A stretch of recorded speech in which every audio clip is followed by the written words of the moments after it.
ஜெர்மனியில் வேலைநேர சட்டத்தில் மாற்றங்களை நடைமுறைப்படுத்துவது குறித்து அரசாங்கம் விவாதித்து வருகிறது.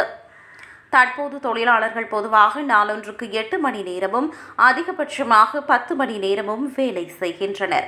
இந்நிலையில் தொழிலாளர்கள் இடைவேளைகளையும் வேலை முடிந்து மீண்டும் வேலைக்கு திரும்பும் வரை 11 மணி நேர ஓய்வையும் கொண்டிருக்க வேண்டும் என்று விவாதிக்கப்பட்டு வரும் சட்டம் கூறுகிறது. கிறிஸ்தவ ஜனநாயக ஒன்றியம் மற்றும் கிறிஸ்தவ சமூக ஒன்றியம் ஆகியவை வேலை நேரங்களில் அதிக நெகிழ்வு தன்மையை விரும்புகின்றன. மொத்த வாராந்த நேரத்தை அதிகரிக்க வேண்டும் என்று அவர்கள் பரிந்துரைக்கவில்லை. ஆனால் தொழிலாளர்கள் வாரத்தில் வெவ்வேறு விதமாக வேலை நேரத்தை பிரித்துக் கொள்ள வேண்டும் என்று அவர்கள் விரும்புகின்றனர். இந்நிலையில் இது தொடர்பாக ஜூன் மாதத்தில் ஒரு சட்டம் கொண்டு வரப்படும் என்று எதிர்பார்க்கப்படுகிறது. இதேவேளை அரசாங்கத்தின் இந்த யோசனையை சில வணிக உரிமையாளர்கள் ஆதரிக்கின்றனர். நீண்ட வேலை நேரங்கள் பணிகளை எளிதாக முடிக்க உதவும் என்று கட்டுமான தொழிலாளர்கள் கூறுகின்றனர். அத்துடன் நெகிழ்வான வேலை நேரங்கள் சிறு வணிகங்களுக்கு உதவும் எனவும் வேலையை மற்றொரு நாளில் தொடர வேண்டிய தேவையை குறைக்கும் எனவும் அவர்கள் நம்புகின்றனர்.